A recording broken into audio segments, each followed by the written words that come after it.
ENAF, League of Empowered Women, ay isang lugar kung saan masisilayan ang lakas, giting, at tagumpay ng mga kababaihan sa iba't ibang larangan ng buhay.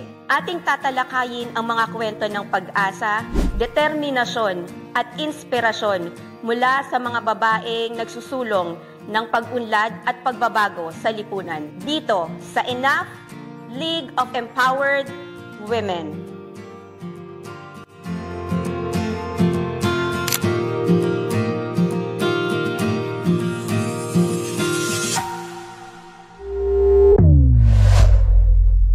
Si Maria Lourdes M. Aliandrino, punong bayan ng Arayat, Pampanga. Ako po ay kilala dito sa aming bayan bilang Madir, ina ng aming bayan.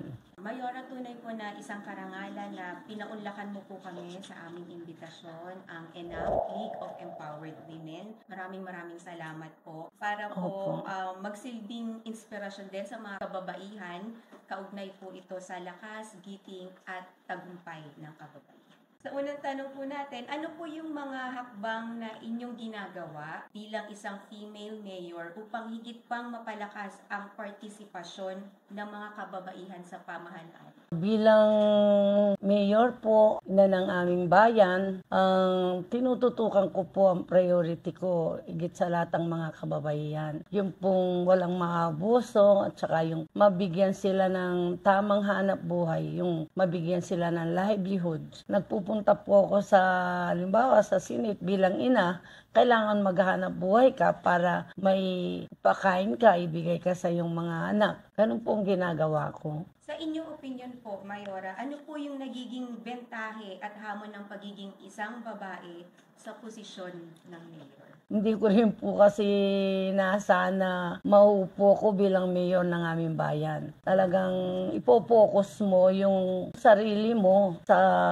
sinumpaan mong katungkulan sa iyong bayan. Paano niyo po inaasahan, Mayora, na makakatulong ang inyong kakayahan bilang isang kababaihan upang masolusyonan yung mga suliranin sa inyong sinasakupang lugar? Siguro kung ano po magagawa din po ng kalalakihan bilang punong bayan, magagawa rin po nating mga kababaihan. Pagpapatupad po ng peace and order at kailangan maging matatag ka para sa ganun yung mga investor, maikayat po natin dito sa ating bayan. Ang mga kababaihan din po ang nagiging silbing inspirasyon ko din po para gampanan ko po yung tungkulin ko bilang mayor. Mayor, ano po yung mga programa o proyekto po na inyong itinatag upang labanan ang diskriminasyon laban po sa ating mga kababaihan o sa mga kababaihan na inyo pong nasasakupan? Yung sa TESDA, halos babae po yan. Yung mga bouncy para po sa ganun, dumadaan sa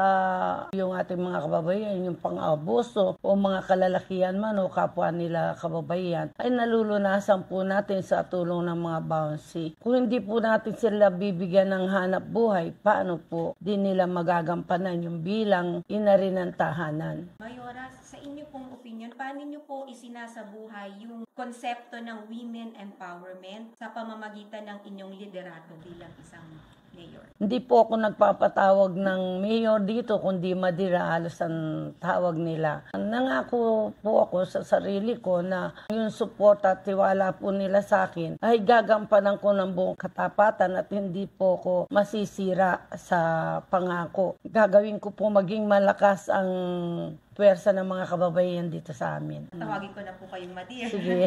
Madir, ano po yung inyong mensahe para sa mga kababaihan na nag-a-aspire po na maging leader sa kanilang komunidad? May papayo ko lang po sa mga kababaihan, lalo na po sa papalapit na eleksyon na naman po, no? Masasabi ko lang po, siguro, yung maging mabuti po tayong leader. Kalimutan mo yung pansarili mo, pansariling kapakanan, kundi kailangan po dito maging matatag ka. Gampanan po nilang mabuti para makuha nila yung goal nila bilang public servant. Ano po po ang mga natutunan niyo po bilang isang mayor na maaari niyo pong ibahagi sa ibang mga kababaihan na nagnanais din na sumabak sa politika? Sa mga kababaihan natin, tutok lang po ako sa trabaho. Isipin natin din na pinasok natin yung ganitong tungkulin, mayalin tulad ko po yung sarili ko para sa kanila. Yung dedication mo, talagang itutok mo para sa mga kababayan mo, higit sa lahat sa mga kababaihan tulad ko. Madir, paano mo po nakikita ang potensyal ng mga kababaihan sa pagtulong sa pag-unlad ng inyong lokal na pamayanan? Malaking bagay po kasi unang-una po sa lahat, kung ano nga po yung nagagawa ng mga kalalakihan, higit po ang pwersa ng mga kababaihan. Yung pong nagagawa ng kababaihan, hindi magagawa ng mga kalalakihan, di po ba? Wala pong imposible pag ginusto natin. Hindi lang po yung bilang isang ilaw ng tahanan, kundi magiging mabuting leader ka pa sa iyong sinasakupan. Gampanan mo lang na maayos ito, may dignidad, malasakit sa iyong kapwa, una sa lahat din yung may takot ka sa Panginoon Diyos. Ano po yung mga hinaharap po na proyekto o layunin mo po bilang isang female mayor upang mapalakas po ang posisyon ng mga kababaihan sa lingkod? Umaasenso na po ang alayat. Ang una sa lahat ay yung makatulong ko ang mga kababaihan. Last week po, mahigit sa 500 yung nag-graduate ng sa TESDA. Paano mo sila matutulungan? Kahit na natapos sila, gumraduate sila. Kung wala po silang pag-uumpisa, nangako po ako, nabibigyan ko po sila ng financial para may pang-umpisa sila. At siguro po sa ganung bagay, malaking maitutulong, may hambag po nila sa aming bayan. Mahikayat din po yung mga investor. Ano po yung mga personal na prinsipyo o halimbawa sa buhay na iyong sinusundan upang maging inspirasyon sa iyong mga nasasakupan, lalo na po sa mga kababaihan? Kung wala ka pong tiwala sa iyong kakayahan, hindi ko siguro mararating ang ganitong posisyon. Tulong-tulong kami, tulungan nila ako para bilang ina ng bayan, bilang magulang nila, may bibigay ko sa kanila yung mga pangarap nila na hindi nila kayang abutin nung wala po ako. Bilang pagtatapos po, meron po ba kayong mga mensahe o inspirasyon po na nais niyong ibahagi sa ating mga tagapakinig, lalo na po sa mga kabataang kababaihan?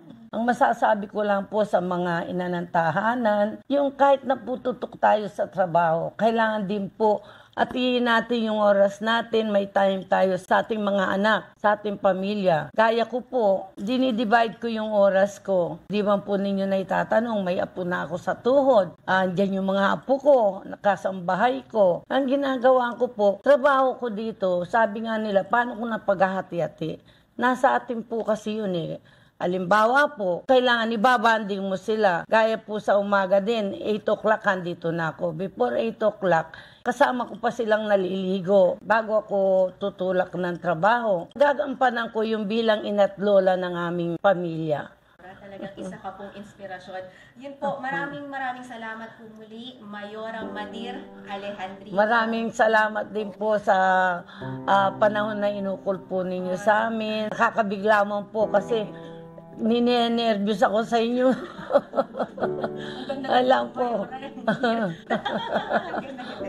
Maraming salamat. Salamat din po.